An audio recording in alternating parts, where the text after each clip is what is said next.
Fala, doctors! Nosso tópico agora será modelos societários. Mas eu não vou me apegar à constituição empresarial, constituição societária a nível contábil, que aí teriam várias variações, mas que não é o mais importante para você agora. Como exemplo, sociedades LTDA, sociedades anônimas, que são as famosas SA, sociedades simples, microempreendedor individual, cooperativas, não vamos tratar sobre isso. Nosso foco aqui serão modelos de sociedade em relação a profissionais que querem atuar junto ou a sociedades de profissionais, empresários ou investidores, sociedade entre o dono da clínica e o profissional prestador de serviço, porque isso aqui é o que é prático para você e de necessidade para a sua evolução na clínica ou consultório. Como é que funciona normalmente isso? Dois amigos, três amigos se juntam, muitas vezes ali fazendo uma reunião na mesa de bar, ou num restaurante, ou na casa de algum, vamos montar uma clínica junto? Vamos. Eu faço tal especialidade, você faz tal, então vamos se juntar que nós somos amigos e daí inicia uma sociedade. Tudo começa em que amizade é diferente de sociedade. Dois amigos podem virar sócios? Sim, diversos casos de sucesso. Dois sócios, por acaso, podem virar amigos? Sim, também existe diversos casos de sucesso. Porém, você precisa entender que não é porque vocês são amigos que vocês necessariamente precisam ser sócios ou que vão dar certo sendo sócios. Da mesma forma que dois sócios que não têm ali uma relação de amizade, têm uma relação empresarial, uma relação de negócio, também não é obrigado, nem quer dizer que eles vão ser bons amigos. Depende muito do que cada um ou outro gosta, tal, enfim. Mas não existe uma relação direta. Por quê? Na maioria dos casos que existe problema societário na abertura e desenvolvimento de clínicas e consultórios, é por conta desse pilar. São amigos, acreditam que vão dar certo trabalhando juntos e não dá. E aí o ruim é que ali se acaba uma sociedade e também uma amizade. E muitas vezes você vai escolher o sócio ou a sócia não apenas por empatia, não apenas por simpatia, não apenas por uma relação pessoal, mas sim pelo que cada um tem a entregar ali naquele negócio, naquela composição, naquela sociedade.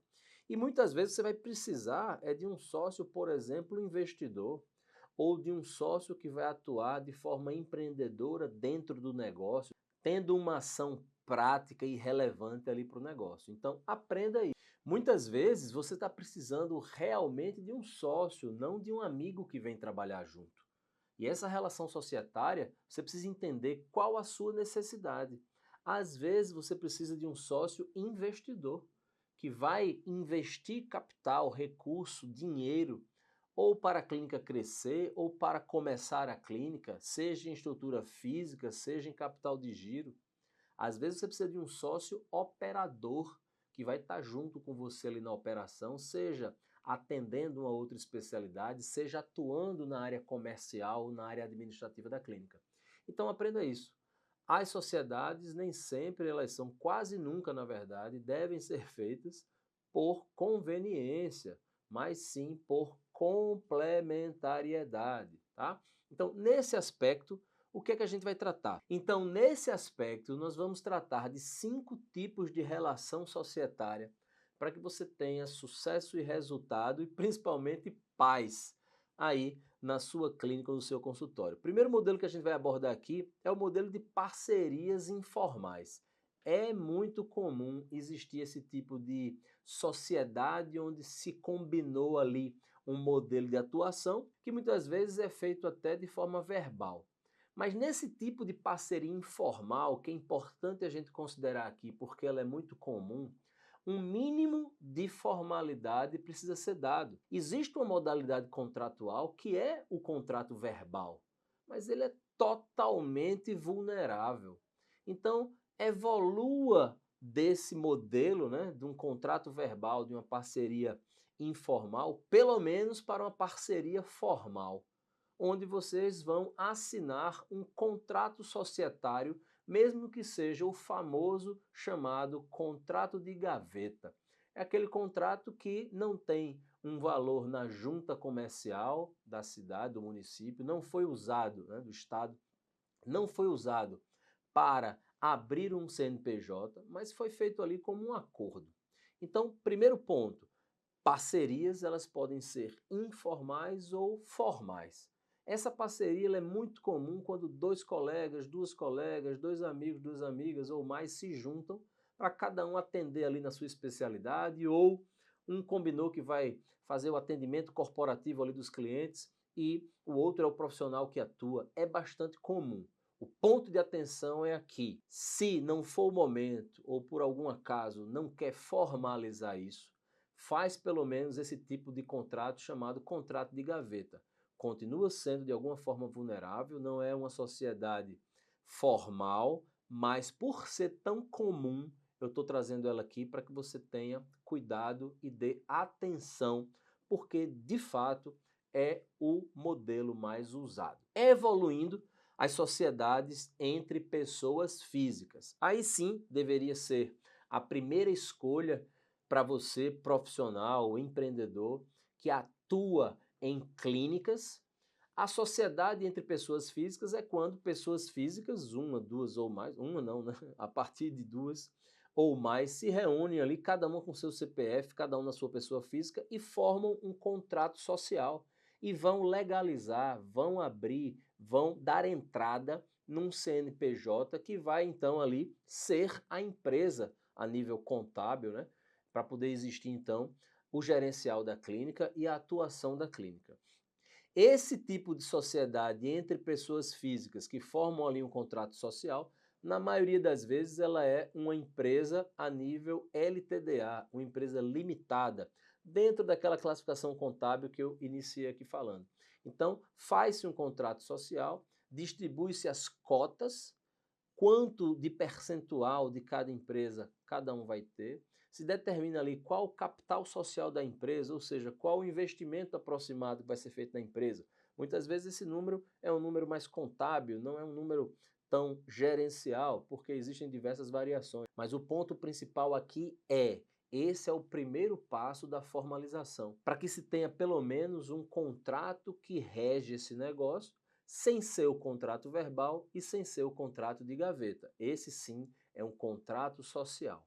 Uma variação dessa sociedade de pessoas físicas é quando uma pessoa jurídica, uma empresa, um outro CNPJ vem fazer parte desta mesma empresa. Existem poucas variações em relação a isso e que também pode ser usado. Quando se reúnem dois CNPJs, duas empresas, duas pessoas jurídicas, que se unem para executar um projeto específico, esse é o nosso terceiro tópico aqui, que são as empresas joint ventures. É muito comum nesse tipo de relação entre empresas, entre profissionais que já têm um CNPJ que querem abrir uma clínica juntos, ou querem prestar um serviço juntos, ou querem cada um continuar com a sua empresa ou com a sua clínica que já existe e abrir uma terceira clínica, uma terceira empresa, um terceiro negócio. O modelo da joint venture é muito usado quando profissionais que já têm uma certa experiência ou que já têm outros tipos de empresa ou outras clínicas e que querem começar negócios novos entre eles. Um outro tipo de sociedade que pode ser bastante usado para clínicas e consultórios é o modelo de sociedade chamado de SCP, Sociedade por Cotas de Participação. É uma relação societária muito usada quando já existe um negócio e alguém vem participar desse negócio, ou quando algumas pessoas ou empresas se juntam para tratar de um projeto específico. Por exemplo, você tem clínica numa cidade, o outro tem clínica em outra cidade, agora vocês querem se unir para montar uma clínica numa terceira cidade. Poderia ser um caso de joint venture, poderia ser um caso já de um contrato social, ou poderia ser usado um desses CNPJs que já existe para então atuar naquele novo projeto, não necessariamente uma clínica em outra cidade. Esse tipo de sociedade, apesar de não precisar ir para a junta comercial, é regido pelo Código Civil brasileiro e tem valor. É bastante usado também para profissionais ou parceiros que vão entrar naquela clínica que já existe para prestar um serviço específico ou para passar uma temporada ou para se buscar alcançar uma meta e aquela meta sendo alcançada vai se converter numa sociedade específica, numa sociedade, num contrato social. Então, muita atenção com as SCPs, porque elas podem ser a solução para muitos casos onde profissionais e empresas querem se unir para aplicar-se num projeto específico. Seguindo nessa linha da SCP, nosso quinto modelo aqui empresarial seria a sociedade participativa, muito usada para donos de clínicas trazerem profissionais, muitas vezes um profissional âncora, um profissional que vai ser sócio ali de uma especialidade determinada. A sociedade participativa tem duas partes, o sócio ostensivo e o sócio participativo. O sócio ostensivo é o dono da clínica ou o grupo dono da clínica, e o sócio participativo é aquela pessoa física, também podendo ser representado por uma pessoa jurídica, que vai fazer parte daquele negócio, mesmo não tendo investido inicialmente, mesmo muitas vezes, dependendo do acordo, não participar de prejuízo, ele vai participar dos resultados de acordo com o percentual que foi ali estabelecido e é muito utilizado, ou deveria ser muito utilizado, para formalização de profissionais prestadores de serviço. Esses tipos de relação societária são muito importantes para que se saia da informalidade ou que se saia daquele modelo de parceria informal, como comecei falando. Independente do tipo de sociedade que você está fazendo, ou de que tipo de contrato está seguindo, ou de que tipo de relação vai existir, não se pode negligenciar alguns fatores. Vou citar alguns aqui para vocês, onde o principal é o acordo de sócios.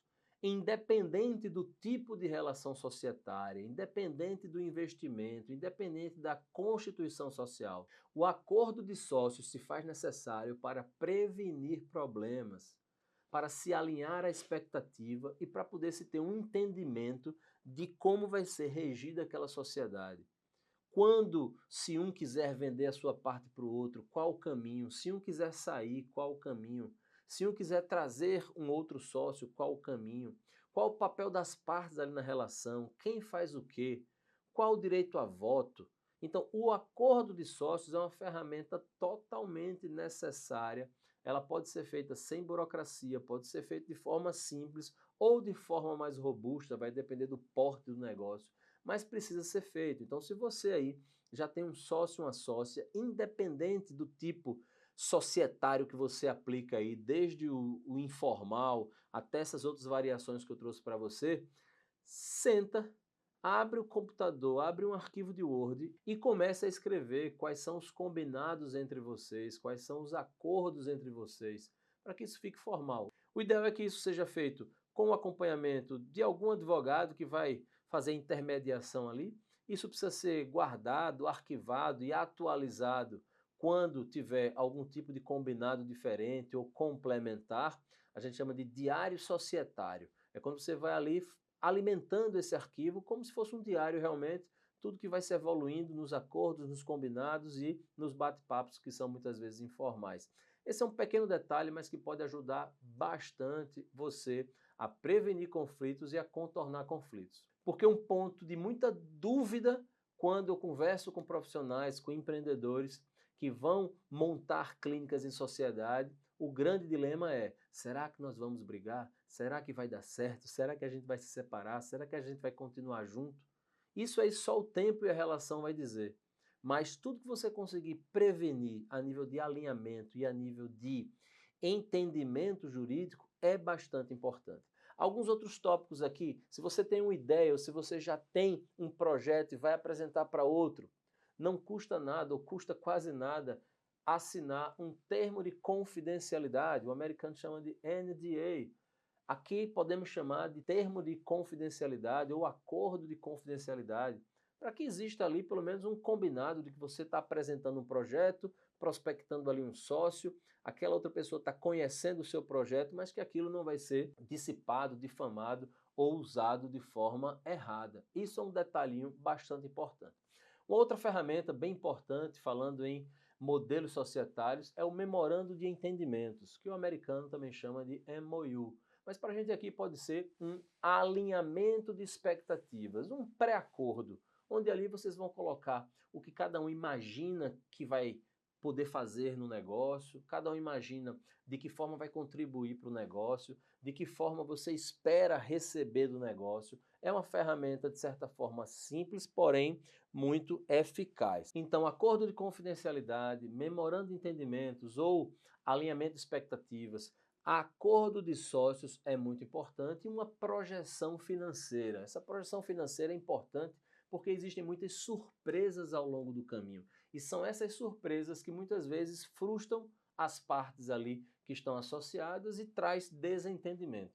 Então, quanto mais você prevenir, inclusive fazendo uma projeção financeira do que se espera do negócio, quais são as expectativas de vendas, de receitas, as expectativas de gastos, de investimentos, de custos, de despesas, de prejuízos, quanto vai precisar de investimento de cada parte, quanto cada um deve, pode ou vai receber, seja de prolabore, que é um salário de sócio, seja através de dividendos, que é a distribuição de lucro, se um ou outro vai receber pela prestação de serviço, vai receber por hora, vai receber por paciente atendido, ou sócios empresários, ou empreendedores, ou investidores, quando e como esse dinheiro vai ser retornado, esse investimento vai retornar, são detalhes importantes que precisam compor esses documentos, esses arquivos e essas reuniões antes ou imediatamente no início da abertura ou da sociedade em clínicas e consultórios. Vamos para cima, para o topo, todo mundo junto e até nosso próximo tópico.